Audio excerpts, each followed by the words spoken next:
ये हरे कृष्णा। ओम विष्णु पादाय कृष्ण पृष्ठाय भूतले श्रीमती भक्ति विकास स्वामी रामानंद कृष्ण पादाय कृष्ण पृष्ठाय भूतले श्रीमती भक्ति वेदांत स्वामी। नमस्ते सारस्वती देवी गौरवाणी प्रचारिणे निर्विशेष शून्यवादी भाष्यते देशतारिणे पंचकल्पतरुभ्यश्च कृपा सिन्धुभ्येव च पतितानां पावनेभ्यो वैष्णवेभ्यो नमो नमः। हे कृष्ण करुणा सिन्धु दीनबन्धु जगत्पते गोपीश गोपिका कान्त राधा कान्त नमोस्तुते तप्त कांचन गौरांगी श्री राधे वृंदावनेश्वरी ऋषिवनसुते देवी प्रणमामि हरिप्रिय। जय श्री कृष्ण चैतन्य प्रभु नित्यानंद श्री अद्वैत गदाधर शिवासादि गौर भक्त वृंद हरे कृष्ण कृष्ण कृष्ण हरे हरे हरे राम राम राम हरे हरे।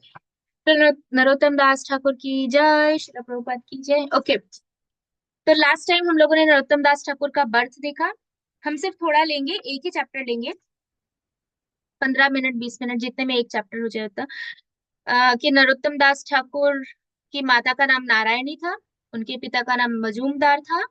और नरोत्तम दास ठाकुर उनके घर में प्रकट होने वाले थे, तभी उनके घर में सारे मंगलमय जो लक्षण है वो दिखने लगे।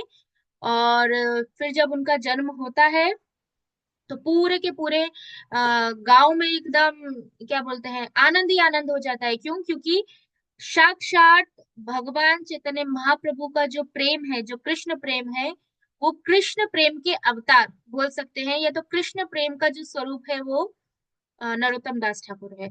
और चैतन्य महाप्रभु को क्या चिंता थी कि जब मैं चला जाऊंगा, sorry I have to speak in English, ये इंग्लिश में क्लास है बट ठीक है।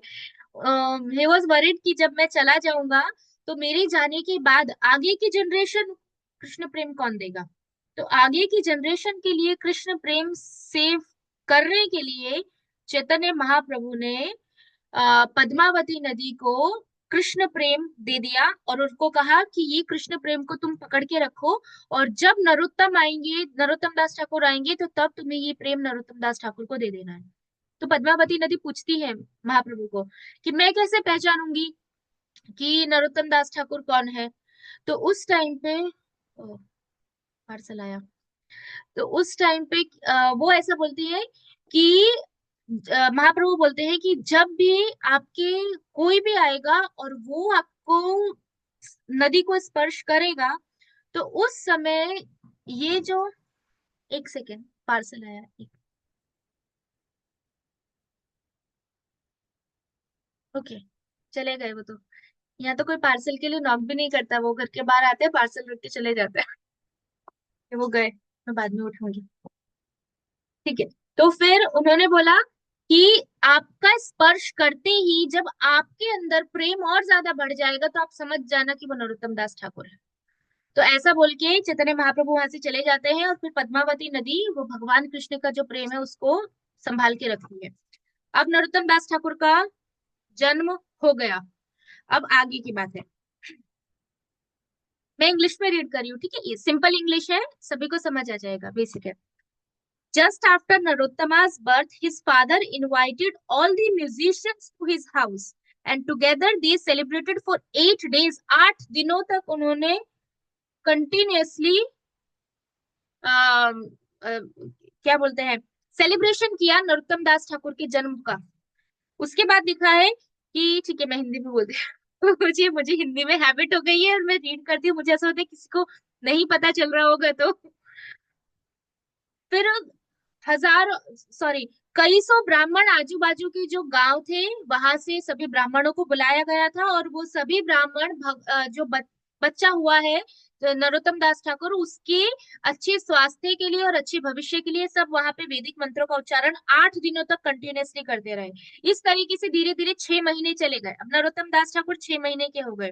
6 महीने के बाद एक शुभ दिन उन्होंने चुना, और अन्नप्राशन संस्कार होता है जिस दिन बच्चे को पहली बार अन्न खिलाया जाता है। वैदिक में ऐसा होता था, अभी तो बच्चा होता है उसके मुंह में कुछ ना कुछ डाल ही देते हैं, कोई भी आता है ये डाल दिया वो डाल दिया, कोई विधि जैसा कुछ रहा ही नहीं है, बट ये जरूरी है। तो 6 महीने के बाद नरोत्तम दास ठाकुर का अन्नप्राशन संस्कार हुआ। उसके बाद इस दिन बहुत सारे ब्राह्मणों को बुलाया गया, और जो मजूमदार थे, जो उनके पिता थे नरोत्तम दास ठाकुर के, उन्होंने पूरा मन भर के सभी ब्राह्मणों को अच्छे से खिलाया। उसके बाद जब राजा को पता चला कि मजूमदार के वहां पे एक बहुत अच्छा बहुत सुंदर पुत्र, नरोत्तम दास ठाकुर बहुत सुंदर थे, तो इतने सुंदर पुत्र उत्पन्न हुआ है, तो उन्होंने बहुत सारे सोने के और चांदी के गिफ्ट भेजे। और वो सारी, मतलब गिफ्ट मतलब जैसे हाथ में पहनने का, इयररिंग्स, पायल और ये सब भेजा। तो उनकी जो माता थी उन्होंने नरोत्तम दास ठाकुर को पूरा सोने और चांदी की जो भी गिफ्ट आए थे उससे डेकोरेट किया, उन सभी गिफ्टों से। अब धीरे धीरे वो 5 साल के हो गए। जब 5 साल के हुए तो नरोत्तम दास ठाकुर का कर्णभेद संस्कार हुआ। कर्णछेद संस्कार मतलब जब बच्चा 5 साल का या 6 साल का हो जाता है तब उसके कान छीदे जाते हैं। ब्राह्मणों में ये होता है, कान, कान दोनों कान छेदे जाते हैं। तो ये संस्कार हुआ। और इससे पता चलता है कि अब वो जो बच्चा है वो अपनी शिक्षा लेने के लिए रेडी है। मतलब 5 साल में ये संस्कार होने के बाद बच्चा पढ़ना स्टार्ट करता है। अभी तो बच्चा 2 साल का होता है उसको स्कूल में डाल देते हैं, जाओ तुम जाओ। तो घर पे हमको काम है, तुम वहां जाओ और पढ़ो। कोई संस्कार तो कुछ नहीं। भी क्या करे, भी कोई बताने वाला भी नहीं है। पहले के टाइम पे ये सारी चीजें पता होती थी, कल्चर था। अभी किसी को पता ही नहीं है कि क्या क्या चीजें होती है, बट जरूरी है ये सब। फिर बताया है कि धीरे धीरे नरोत्तम दास ठाकुर ने वो बड़े मतलब पढ़ना स्टार्ट किया। और वो बहुत ही ज्यादा बहुत इंटेलिजेंट स्टूडेंट थे, ऐसा लिखा है। और पूरा टाइम वो क्या करते थे, जितनी पुस्तकें उनके पास रहती थी वो पढ़ते रहते थे। नरोत्तम दास ठाकुर कितने ही, सिर्फ 5 साल के थे। धीरे धीरे कुछ साल गए, जैसे कुछ साल गए, 1-2 साल गए, फिर उनकी जो बुद्धि थी वो बढ़ती गई। और उनकी जो सुंदरता थी नरोत्तम दास ठाकुर की वो भी बढ़ती गई। फिर धीरे धीरे क्या हुआ कि नरोत्तम दास ठाकुर जब 12 साल के थे, जब 12 साल की थी तो उनके माता पिता को चिंता हुई। कोई बताएगा किस चीज की चिंता हुई? शादी करवाने की। हम्म, माँ बाप को एक ही चिंता होती है। तो उनको चिंता हुई कि अभी नरोत्तम बड़ा हो गया है, अभी उसके विवाह के लिए एक अच्छी योग्य लड़की देखनी चाहिए। तो उन्होंने अपने पति को बोला, उनके जो हस्बैंड थे, कि अभी हमको ढूंढना स्टार्ट करना चाहिए। सिर्फ 12 साल के थे वो। जो लोग बोल, ठीक है बाद में करेंगे। अब जब नरोत्तम दास ठाकुर को पता चला ये बात कि उनके पिता और माता उनके लिए लड़की ढूंढ रहे हैं, तो वो बहुत डर गए। क्योंकि उन्होंने उनको ऑलरेडी वो भक्त तो थे, अब वो भक्त थे और उनको पता है विवाह का मतलब क्या है, बंधन। तो अगर विवाह होगा तो वो बंध जाएंगे, वो भगवान का नहीं कर पाएंगे जिस चीज के लिए वो आए हैं। तो उन्होंने क्या सोचा कि अब मैं ये घर छोड़ दूंगा। कितनी आयुष्य में उन्होंने ये चीज सोची? वो 12 वर्ष के थे। फिर उसके बाद कोई वीडियो ऑन करेगा? अच्छा स्टोरी है। फिर उस दिन नरोत्तम दास ठाकुर जिस दिन ये सोच रहे थे उसी सेम दिन नरोत्तम दास ठाकुर को रात को सपना आया। उनको सपना आया कि उनके सपने में नित्यानंद प्रभु आए। और नित्यानंद प्रभु उनको बोल रहे हैं कि नरोत्तम, तुम तुम्हारा जो शाश्वत स्वभाव है, तुम्हारी जो शाश्वत पहचान है उसमें कोई क्या बोल सकते हैं, कोई दुख कोई दोष कुछ भी नहीं है। लेकिन अगर तुम विवाह करते हो तो तुम बहुत बड़ी मुसीबत में पड़ जाओगे। एक तो वो पहले से ऐसा सोच रहे थे, ऊपर से सपने में आके उनको नित्यानंद प्रभु ने बोला। फिर कहा कि जाओ तुम जल्दी से पद्मावती नदी पे चले जाओ और वहां तुमको पद्मावती नदी पे जाके सब कुछ मिल जाएगा। अब नरोत्तम दास ठाकुर तुरंत उठे, उनको जब ये सपना आया, और वो दौड़ते दौड़ते घर पे किसी को नहीं बताया और सीधा पद्मावती नदी पे चले गए। और चलते चलते वो भगवान के नाम का कीर्तन कर रहे थे। जैसे ही वो नदी के पास पहुंचे उन्होंने सबसे पहले क्या किया, पद्मावती नदी को प्रणाम किया।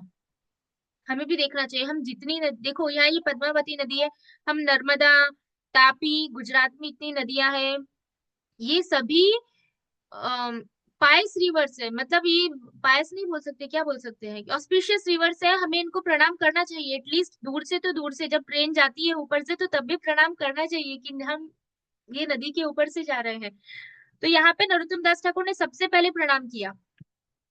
उसके बाद उन्होंने गौरांग महाप्रभु का नाम बोलते बोलते वो स्नान करने के लिए अंदर उतरे। जैसे ही उन्होंने पद्मावती नदी में पांव रखा, तुरंत जो पद्मावती नदी थी उसका पानी उछलने लगा। चारों दिशा में पानी उछल उछल के फैलने लगा। तो तुरंत पद्मावती नदी को पता चल गया कि ये नरोत्तम दास ठाकुर है। क्योंकि उनको कहा था कि जो भी आएगा और आपका प्रेम बढ़ जाएगा तो आप समझ जाना। फिर पद्मावती नदी नरोत्तम दास ठाकुर को बोलती है कि चैतन्य महाप्रभु ने स्पेशली तुम्हारे लिए ये प्रेम को बचा के रखा है, तो इसको लो। क्योंकि ये इतना प्रगाढ़ प्रेम है कि मैं इसे टॉलरेट नहीं कर सकती, मुझ में क्षमता ही नहीं है कि मैं चैतन्य महाप्रभु के इस प्रेम को संभाल सकूं, तो ये तुम्हारे लिए है, तुम इसको ले लो। और ऐसा बोल के वो नरोत्तम दास ठाकुर को दे देती है और फिर वो चली जाती है। अब नरोत्तम दास ठाकुर नहीं, जाती नहीं है, वही है, नरोत्तम दास ठाकुर को पता नहीं चलता है कि उसका करना क्या है। तो वो लेने की वो देती है और वो ऐसे हाथ करते हैं ऐसे लेने के लिए, तो पद्मावती नदी उनके हाथ में जल के रूप में जो प्रेम था वो ऐसे रख देती है। तो नरोत्तम दास ठाकुर पूछते हैं पद्मावती नदी कहाँ है, ये बंगाल में माता जी, अभी आई थिंक वो बांग्लादेश साइड चली गई है, गदेराहत, गदेराहत जगह है वहां पे। तो ऐसे हाथ किया नरोत्तम दास ठाकुर ने और पूछा कि मैं इसको कैसे, प्रेम को कैसे लूं, क्या मैं इसको पी जाऊं? तो उन्होंने बोला हाँ पी जाओ। तो नरोत्तम दास ठाकुर ने वो जो जल दिया था वो पी लिया। जैसे ही उन्होंने वो जल पिया, वो क्या था, वो तो कृष्ण प्रेम था। तो पीते ही तुरंत आ, नरोत्तम दास ठाकुर एकदम जैसे कोई नशा करके कैसे पागल हो जाता है, नरोत्तम दास ठाकुर उस तरह एकदम पागल हो गए कृष्ण प्रेम लेके। और उन्होंने, उनका जो पूरा शरीर था, पूरा शरीर नरोत्तम दास ठाकुर का गोल्डन कलर का हो गया। क्यों? क्योंकि वो चैतन्य महाप्रभु ने वो कृष्ण प्रेम दिया था और वो अल्टीमेट प्रेम राधा रानी का है। इसीलिए पीते ही नरोत्तम दास ठाकुर का बॉडी कलर चेंज होके गोल्डन कलर का हो गया। और नरोत्तम दास ठाकुर जोर जोर से हंसने लगे, रोने लगे और एकदम एक्सटेसी में डांस करने लगे। हम तो ये कभी नहीं, कब एक्सपीरियंस कर पाएंगे इतना सब ऐसा। कृष्ण प्रेम में जो जो सिम्टम्स होते हैं उसमें से कुछ भी नहीं आता है रोना भी नहीं आता है, सिंपल रोना भी नहीं आता है। फिर इतने ही में जब यहाँ पे ये सब चल रहा था तो नरोत्तम दास ठाकुर के जो माता पिता थे जो सो रहे थे वो जग गए। अब वो जगे तो उन्होंने देखा कि उनका पुत्र कहाँ पे है, क्योंकि उनको बहुत लगाव था अपने पुत्र से। तो उनकी माता एकदम रोने लगी और इधर उधर ढूंढते ढूंढते वो लोग पद्मावती नदी के पास आए।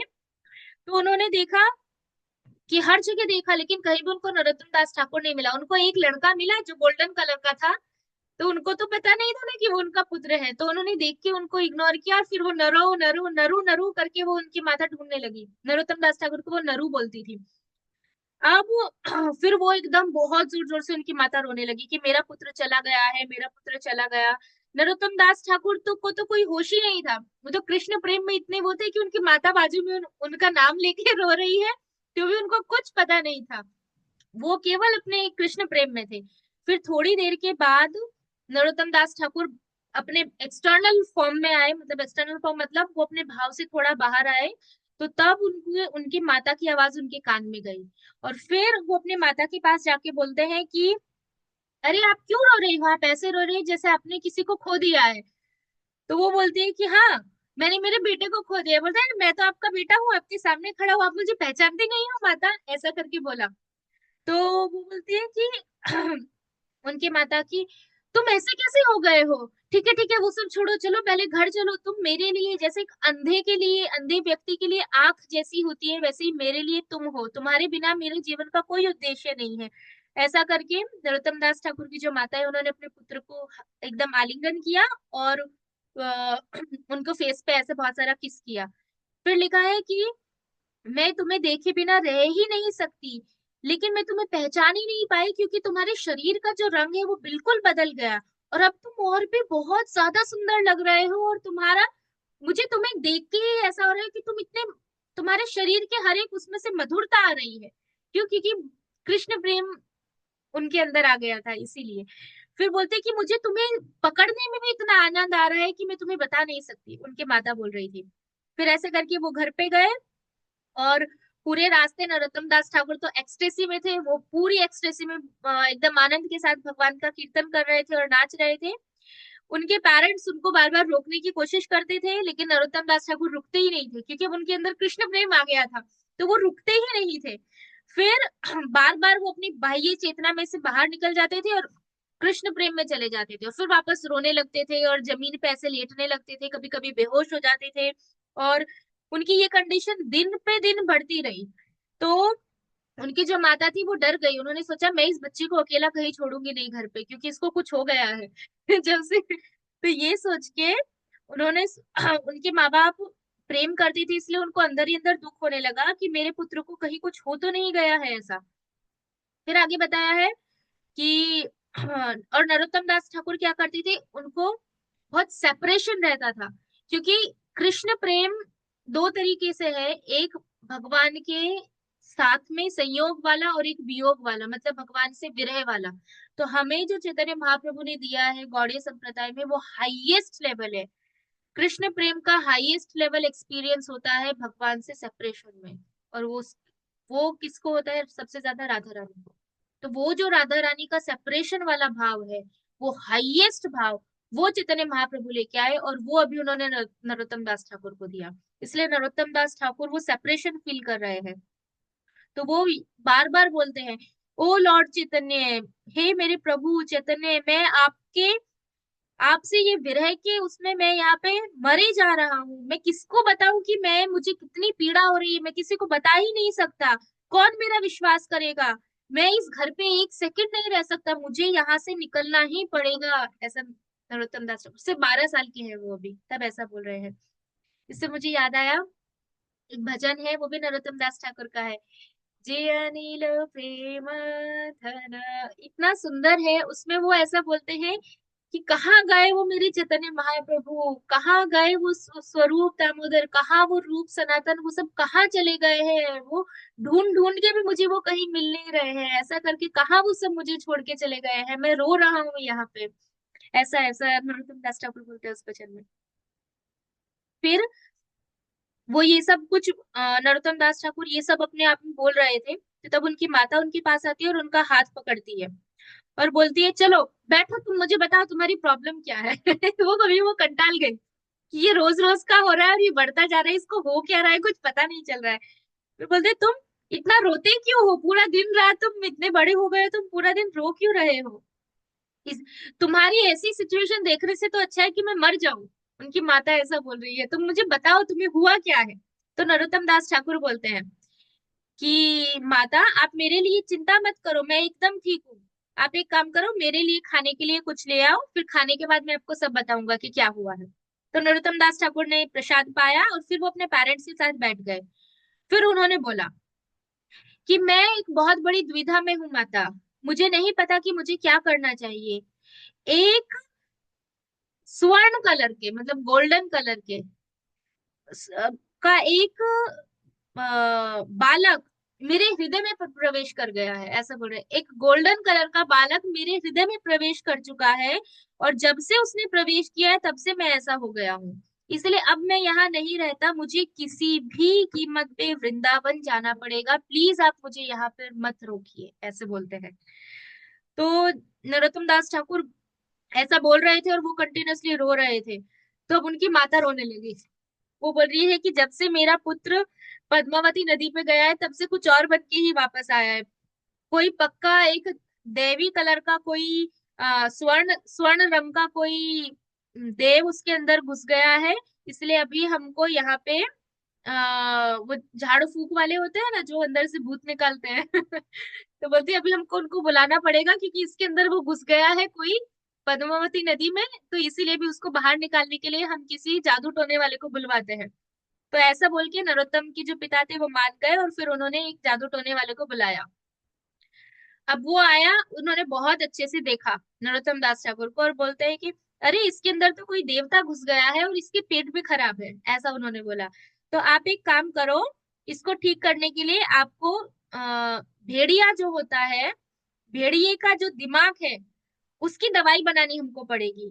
तो उसके लिए आप जाओ, एक भेड़िया ढूंढो, उसको मारो, और फिर वो भेड़िया ले, उसका दिमाग ले आओ, मैं उससे दवाई दूंगा, और फिर ये दवाई खाने के बाद ये आपका जो बेटा है वो फिर से पहले जैसा हो जाएगा। तो जैसे ही नरोत्तम दास ठाकुर ने ये सब सुना, तो वो जोर जोर से हंसने लगे।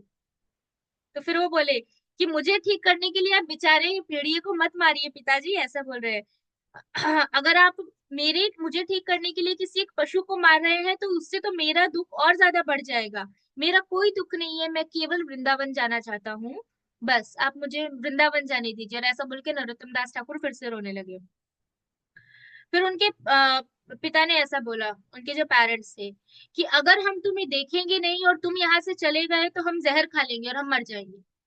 ये जनरली जनरली हर जगह ऐसा होता है, जब भक्त कोई भक्तों में कोई भक्त ब्रह्मचारी बनना चाहता है या कोई भक्तों से विवाह करना चाहता है, ऐसा, तो ये माता पिताओं की पेरेंट्स जो नहीं समझते हैं कि भक्ति का महत्व कितना है, कितना इम्पोर्टेंस है एक डिवोशनल लाइफ का, एक डिवोशनल पार्टनर होना या तो आप फुल टाइम होना, वो लोग जनरली ऐसी धमकियां देते हैं कि हम मर जाएंगे। फिर लिखा है, फिर आगे बोलते हैं कि और तुम अगर ऐसी बातें करते रहोगे कि हमको छोड़ के चले जाओगे, तो हम भी क्या करेंगे, हम भी ये घर छोड़ देंगे और हम भी भिखारी बन जाएंगे, हम भी सड़क पे उतर जाएंगे, हम भी इस घर के अंदर नहीं रहेंगे तुम्हारे बिना। फिर नरोत्तम दास ठाकुर ने बोला कि माता पिता की ये बात सुन के नरोत्तम दास ठाकुर को हुआ कि इनको देख के तो मुझे लगता है कि मैं कभी भी घर नहीं छोड़ पाऊंगा और मैं कभी भी वृंदावन नहीं जा पाऊंगा। उनकी बातें सुन के वो भी थोड़े टेंशन में आ गए थे नरोत्तम दास ठाकुर। फिर थोड़े टाइम के लिए नरोत्तम दास ठाकुर सोचते रहे कि किस तरीके से मैं ऐसा तरीका ढूंढूं कि मैं वृंदावन जा सकूं। अब अपने माता पिता को ये दिखाने के लिए कि हाँ मैं कहीं जाने वाला नहीं हूँ, मैं यही हूँ, वो थोड़े दिनों तक उन जैसा वो चाहती थी वैसा रहने लगे।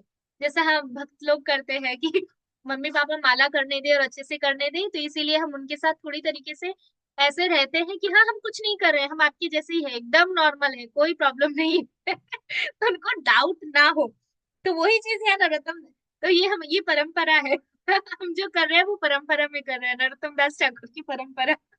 तो हम कोई चीटिंग नहीं कर रहे हैं, वो एकदम सही है, कृष्ण के लिए कर सकते हैं, उन्होंने भी किया, सब आचार्य ने किया है। फिर बताया कि इस तरीके से वो एकदम अच्छे से एकदम खुशी खुशी अपने माता पिता के साथ रहने लगे, अच्छे अच्छे प्लान बनाने लगे ताकि माता पिता को लगे हाँ ये घर पे ही रहने वाला है, ये कहीं जाएंगे नहीं। लेकिन वो मन ही मन सोचते थे कि अगर वो वृंदावन नहीं गए तो उनका जीवन बिल्कुल व्यर्थ है। अब ऐसा करके वो सोच रहे थे, एक दिन क्या हुआ, जो पास के ही एक जमींदार थे, उनका लेटर आया कि वो नरोत्तम दास ठाकुर को मिलना चाहते हैं, तो नरोत्तम दास ठाकुर को 10 दिन के लिए आप भेज दीजिए हमारे पास। अब जब उनके माता पिता को पता चला तो वो बोल रहे थे कि अगर कोई मुझे लाखों करोड़ों रुपए देगा तो भी मैं अपने बेटे को जाने नहीं दूंगी। लेकिन फिर उनके नरोत्तम दास ठाकुर ने बोला लेकिन अगर मैं जाऊंगा तो जमींदार खुश होंगे ना माता, तो आप मुझे जाने दीजिए, 10 दिन की बात है, 10 दिन बाद मैं आ जाऊंगा, ऐसा करके। तो ऐसा करके जैसे तैसे उनके माता पिता ने उनको भेजा और बोला देखो तुम जल्दी जाओ और आ जाओ, और फिर तुम आओ, फिर हम तुम्हारा विवाह करवा देंगे, बस तुम जल्दी से आ जाओ, 10 दिन के बाद सीधा हम तुम्हारे विवाह की तैयारी रखेंगे। तो नरोत्तम दास ठाकुर ने बोला कि हाँ हाँ मैं आ जाऊंगा, ऐसा करके। अब उन वो जो दूत आया था उनकी माता ने कहा मेरे पुत्र का बहुत ध्यान रखना, और उसके बहुत उसको ध्यान रखना, वो कहीं जाए नहीं, ऐसा करके। तो इस तरीके से नरोत्तम दास ठाकुर गए। अब जब वो उस दूत के साथ नरोत्तम दास ठाकुर वो जमींदार के वहां जा रहे थे, तो रास्ता था, तो एक दिन वो रास्ते में रुके। तो उस रात को जिस दिन वो रास्ते में रुके, नरोत्तम दास ठाकुर रात को सोए नहीं, क्योंकि उनको लगातार नित्यानंद प्रभु की जो कृपा थी, सब स्वप्न में उनको नित्यानंद प्रभु आ गए थे और उनको कहा था तुम वृंदावन चले जाओ और विवाह मत करना। तो उनको बार बार वो नित्यानंद प्रभु याद आ रहे थे, तो उन्होंने क्या किया कि जैसे ही उन्होंने देखा कि ये दूत सोया है, नरोत्तम दास ठाकुर धीरे से उठे और नित्यानंद प्रभु के चरण कमलों का स्मरण करते करते वहां से निकल गए। कितने साल की? 12 साल के। ही वॉज जस्ट एक चाइल्ड, वो एक बच्चे थे, और वो कभी घर से दूर कहीं नहीं गए थे, और सीधा वो उस दूत को छोड़ के चल दिए। बार बार पीछे देख रहे थे कोई आ तो नहीं रहा है, कोई आ तो नहीं रहा है, ऐसे करके वो निकल गए। अब उतनी देर में जब नरोत्तम दास ठाकुर के पेरेंट्स को पता चला कि उनका पुत्र तो दूध को छोड़ के भाग गया है, तो वो लोग बहुत रोने लगे और बोलने लगे कि तुम हमको छोड़ के कैसे जा सकते हो, हम मर जाएंगे तुम्हारे बिना, हम तुम्हें देखे बिना रह नहीं सकते। मेरा बेचारा, मतलब भगवान को बोल रही है कि ये विधाता कितना, कितने क्या क्या बोल सकते हैं, क्रूअल को क्या बोलते हैं, क्रूर है। ये विधाता कितने क्रूर है कि मेरे बालक को मुझसे दूर कर दिया। वो बालक जो अभी छोटा बच्चा है, उसके छोटे छोटे सॉफ्ट सॉफ्ट पाँव है, वो कैसे जाएगा जंगल में, उसको भूख लगेगी तो वो जब वो किससे मांगेगा भोजन खाने के लिए, कौन उसको भोजन देगा। और फिर इस तरीके से उनकी माता जो है वो विलाप करने लगी। फिर बोल रही थी कि अब मेरा यहाँ पे कुछ भी नहीं है, अब मैं क्या करूं। और फिर वो दूत को बोला और आजू बाजू के लोगों को बोला कि आपको जो चाहिए हम देंगे, आप कुछ भी करो, जाओ और हमारे पुत्र को ढूंढ के लेके आओ। तो कई सौ लोग गए ढूंढने के लिए नरोत्तम दास ठाकुर को, लेकिन कोई ढूंढ नहीं पाया और सब वापस आ गए। तो जब आए तो फिर नरोत्तम दास ठाकुर की जो माता थी वो बहुत ज्यादा रोने लगी और वहां पे बेहोश होके गिर गई। इसका इतने में ऐसा लिखा है कि जो कोई भी नरोत्तम दास ठाकुर की घर छोड़ने की ये लीला सुनता है वो अपनी भौतिक जीवन से विरक्त होता है, हो जाता है, क्योंकि उन्होंने अपना पूरा भौतिक छोड़ दिया। अब नरोत्तम दास, बस एक पेज बचा है। अब नरोत्तम दास ठाकुर, हाँ, वृंदावन का विचार करते करते नरोत्तम दास ठाकुर बालक है, वो जा रहे हैं और वो ऐसा सोच रहे हैं कि चैतन्य महाप्रभु की जितनी भी क्या बोल सकते हैं पार्षद है वो सभी वृंदावन में है। और वो इतना वृंदावन के बारे में सोच रहे थे कि उनको खाने पीने का कोई होश भी नहीं था, वो खाना ही भूल गए। सिर्फ 12 साल की, और हम यात्रा में जाते हैं तो भी हमें प्रसादम, पहले यात्रा से पहले प्रसादम, सब चलेगा लेकिन प्रसादम की कमी नहीं रहनी चाहिए। हमें भूख लगेगी तो हम क्या खाएंगे? तो हम एक एक चीज कंपेयर कर सकते हैं कि अभी हम कौन से स्तर पे हैं और शुद्ध भक्त कौन से स्तर पे होते हैं। उनको कोई होश ही नहीं रहता है, खाने पीने सोने का किसी चीज का नहीं। फिर नरोत्तम दास ठाकुर सोच रहे हैं अभी कि कब और कहाँ पे मैं गौरांग महाप्रभु को देख पाऊंगा, कहाँ मैं महाप्रभु को देख पाऊंगा, ऐसा करके वो सोच रहे हैं। मेरे साथ क्या होगा, अब मैं कहाँ जाऊंगा, अभी मैं क्या करूं, मैं रूप गोस्वामी और सनातन गोस्वामी को कभी देख पाऊंगा। उनको ये विचार चल रहे हैं मन में। और क्योंकि रूप गोस्वामी और सनातन गोस्वामी मेरे हृदय की सारी पीड़ा सारी पीड़ा को समझते हैं, इसलिए क्या ये संभव है कि मैं उनको कभी मिल पाऊंगा? तो इस तरह उनके मन में लगातार ये सारे विचार चल रहे थे। लिखा है एक दिन, मतलब वो वृंदावन जा रहे हैं कहाँ से, बंगाल साइड से। बंगाल साइड से वृंदावन जाना मतलब, हमें ट्रेन में हम जाते हैं या बीच में गुजरात में से तो भी 30 आवर्स लगते हैं। तो वो तो वहां वृंदावन से वहां गए हैं, तो आप सोचो पाँव से चलते हुए, नंगे पाँव, तो उनको कितने दिन लगेंगे। तो ऐसे उनको, वो चलते जा रहे हैं, खा पी कुछ नहीं रहे हैं, और उसमें एक दिन की बात है, चलते चलते एक दिन, वो लिखा है कि वो एक पेड़ के नीचे सो रहे थे। तो वहां पे जब वो सो रहे थे तो उनके सपने में एक ब्राह्मण पुत्र आए, गोल्डन कलर के, एकदम गोल्डन। और उन्होंने लाके उनको एक मटका, एक बाउल दूध का दिया, क्योंकि वो भूखे थे। और उन्होंने कहा कि नरोत्तम दास तुम ये दूध पी लो, ये दूध पीने के बाद तुम्हारी जितनी थकान है और तुम्हारे शरीर में जितना दुख है वो सब दुख चला जाएगा, और फिर तुम्हारे लिए वृंदावन जाना बहुत आसान हो जाएगा। फिर वो जो बालक था, उन्होंने नरोत्तम दास ठाकुर के सामने वो जो दूध का बाउल था वो रखा और वो चले गए। अब जब वो चले गए तो नरोत्तम दास ठाकुर उठे, तो उन्होंने देखा कि सच में वहां पे दूध है। फिर अब ये वो सोच ही रहे थे, तभी रूप गोस्वामी और सनातन गोस्वामी उनके सामने प्रकट हुए और बोले, नरोत्तम इस दूध को पी लो, ये दूध पीने से तुम्हारी जितने कष्ट तुमको हो रहे हैं वो सारे कष्ट चले जाएंगे। चैतन्य महाप्रभु ने पर्सनली आके तुम्हें ये दूध दिया है, और अब हम दोनों भाई तुम्हें देखने के लिए आए हैं, इसीलिए उठो और चलो हम साथ में वृंदावन चलते हैं। ऐसा रूप गोस्वामी और सनातन गोस्वामी ने उनको बोला, और बोला कि तुम ये बात एकदम निश्चित रहो कि तुम्हारे ऊपर चैतन्य महाप्रभु की बहुत कृपा है, स्पेशल कृपा तुम्हारे ऊपर है। तो नरोत्तम दास ठाकुर एकदम से उठे और उन्होंने देखा दूध भी वहां पे था। और फिर उन्होंने महाप्रभु, रूप गोस्वामी और सनातन गोस्वामी जिसको उन्होंने सपने में देखा था, उनसे उनको सेपरेशन फील होने लगा।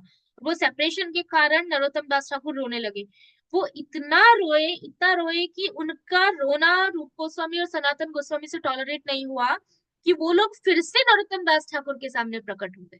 वो पहले प्रकट हुए, उनका सेपरेशन से वो रोने लगे, तो इतना रोए कि उनको वापस से आना पड़ा। तो नरोत्तम दास ठाकुर ने जब देखा कि दोनों गोस्वामी उनके सामने खड़े हैं, और नरोत्तम दास ठाकुर ने उनके शरीर से जो एकदम मधुर स्मेल आ रही थी, क्योंकि बताया है कि भगवान का जो गुण होता है कि भगवान, जब भक्त बहुत हायर भाव के स्तर पे होता है तो वो भगवान को स्मेल कर सकता है। अभी तो हम क्या स्मेल करते हैं, अगरबत्ती, भगवान के गार्लैंड के फ्लावर्स, फूलों की खुशबू, या तो भगवान को अतर लगाया है वो, लेकिन भगवान की स्मेल हम लोगों को नहीं आती है क्योंकि हम वो स्तर पे नहीं है। लेकिन जब भगवान की खुद के भगवान के शरीर की जो स्मेल है वो भक्त सूंघ पाते हैं। तो यहाँ पे नरोत्तम दास ठाकुर को वैसी स्मेल सनातन गोस्वामी और रूप गोस्वामी के शरीर में से आ रही थी, और केवल वो स्मेल सूंघ के उनके हृदय पूरा एक्सटेसी से भर गया। अब उन दोनों गोस्वामी ने कहा, रूप गोस्वामी और सनातन गोस्वामी ने, कि नरोत्तम, तुमने बहुत कम आयु में ही तुमने ये संन्यास ग्रहण कर लिया है, क्योंकि उन्होंने घर छोड़ दिया था। और फिर बोलते हैं कि जिसके ऊपर चैतन्य महाप्रभु की, भगवान गौरांग की विशेष कृपा होती है, पर्सनल कृपा होती है, वो ही केवल अपना घर छोड़ सकते हैं और ये वैराग्य जीवन स्वीकार कर सकते हैं। तुम एक बहुत क्या बोलते हैं, अमीर पिता के पुत्र हो, इसीलिए तुमने कभी दुख देखा नहीं है, तुम्हें कभी पता नहीं है कि दुख कैसे होते हैं। लेकिन जब कोई अपना घर छोड़ देता है तो उसे अपने सारे शारीरिक सुखों को त्याग देना पड़ता है। जैसे अलग रहना, अकेले रहना, गोस्वामी ये सब बता रहे हैं, या तो किसी गुफा में रहना। फिर बोलते हैं कि नरोत्तम, भगवान ने ये प्रेम तुम्हारे लिए बचा के रखा है, इस प्रेम को स्वीकार करो और पूरे विश्व को भगवान के ये कृष्ण प्रेम से भिगो दो। अगर तुम ये कृष्ण प्रेम का वितरण करोगे तो चंडाल लोगों का भी उद्धार हो जाएगा। भविष्य में, वो बोलते हैं, भविष्य में तुम्हारे बहुत सारे फॉलोअर्स होंगे जो महाप्रभु की शिक्षाओं का पालन करेंगे और कृष्ण प्रेम को प्राप्त करेंगे। इस तरीके से फिर आगे बोलते हैं कि चैतन्य महाप्रभु और नित्यानंद प्रभु बंगाल में प्रकट हुए और उन्होंने बहुत सारे वहां पे अपनी अनंत लीलाएं की और कृष्ण प्रेम का वितरण किया। वो इतने कृपालु थे कि उन्होंने हमारे जैसे सबसे पापी व्यक्तियों का भी उद्धार किया और हमें भी अपनी अहेतु की कृपा का पात्र बनाया। ऐसा रूप गोस्वामी सनातन गोस्वामी बोल रहे हैं, खुद को पापी बता रहे हैं। तो ये सारी बातें सुनने के बाद नरोत्तम दास ठाकुर ने क्या किया, आ, रूप गोस्वामी और सनातन गोस्वामी को प्रणाम किया, प्रार्थना की, और फिर वो करते करते वो वापस एक्सटेसी में थे तो वो रो रहे थे। और ऐसे ये हर जगह भागवतम में भी बताया है कि जब भक्त प्रेम के स्तर पे होता है तो वो मिट्टी में ऐसे रोल करता है। हम तो इमेजिन नहीं कर सकते, हमने पागल को शायद रोल करते हुए देखा होगा, हमने तो कभी इस तरीके का एक्सपीरियंस हमें खुद को नहीं है। लेकिन यहाँ पे बार बार लिखा जाता है कि जब भी भक्त प्रेम की अवस्था में होता है तो वो ऐसे जमीन पर रोल करता है, रोते रोते भगवान की विरह में। तो इस तरीके से नरोत्तम दास ठाकुर ने वापस उनको रोना स्टार्ट किया और उनको वापस वो जमीन पे ऐसे रोल करने लगे। तब जब वो नीचे ऐसे पड़े थे तब रूप गोस्वामी और सनातन गोस्वामी ने अपने चरण रूप गोस्वामी नरोत्तम दास ठाकुर के सर के ऊपर रखे और अपने उन चरण रखे, फिर वो दोनों वहां से चले गए।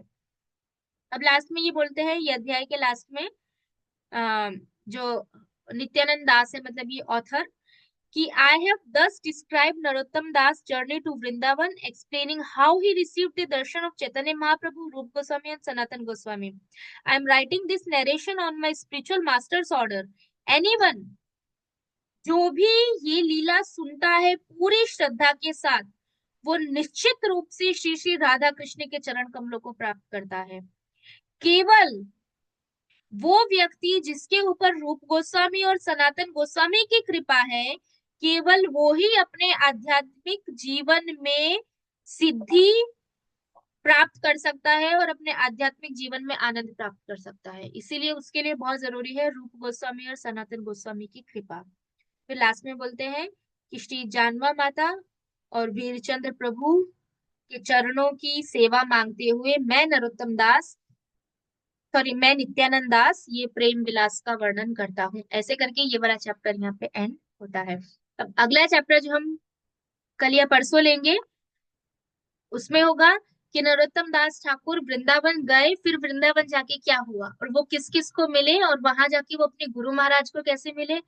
कौन है नरोत्तम दास ठाकुर के गुरु महाराज, कल का क्वेश्चन। कौन है नरोत्तम दास ठाकुर के गुरु महाराज, कौन बताएगा? लोकनाथ लोकनाथ। यस, लोकनाथ गोस्वामी। तो वो लोकनाथ गोस्वामी को मिलते हैं, कैसे मिलते हैं और कैसे उनकी दीक्षा होती है वो नेक्स्ट चैप्टर में है। तो वो नेक्स्ट क्लास में, 4-5 चैप्टर्स है, 5-6 चैप्टर्स होंगे तो 5-6 क्लास में पूरा नरोत्तम दास ठाकुर का बैकग्राउंड आ जाएगा। ठीक है, यहाँ पे एंड करते हैं। वांछा कल्पतरुभ्यश्च कृपा सिंधुभ्यः एव च पतितानां पावनेभ्यो नमो नमः। ये सब सुना था पहले नरोत्तम दास ठाकुर के बारे में? मैंने भी इसमें पढ़ा, तभी मुझे पता चला, मैंने भी ये सब कुछ सुना नहीं था। बस इतना पता था कि वो कृष्ण का प्रेम उनको प्राप्त था, लेकिन कैसे सब कुछ था वो पूरी हिस्ट्री मुझे कुछ नहीं पता थी। और अभी आगे आएगा कि किस तरीके से नरोत्तम दास ठाकुर ने उनके गुरु की सेवा की है, उससे हमें पता चलता है कि गुरु की सेवा कैसे करनी चाहिए। ऐसे ही लोकनाथ गोस्वामी से दीक्षा नहीं मिल गई थी उनको, कैसे उन्होंने सेवा की थी, बहुत बहुत अच्छे से बताया। वो सब नेक्स्ट चैप्टर में आएगा, जब वो एक बार वृंदावन पहुंच जाएंगे इसके बाद। ओके, तो फिर नेक्स्ट क्लास लेंगे कल या परसों, आधा घंटे का। हरे कृष्णा। नरोत्तम दास ठाकुर की जय, श्रील प्रभुपाद की जय। हरे कृष्ण। हरे कृष्ण। जय।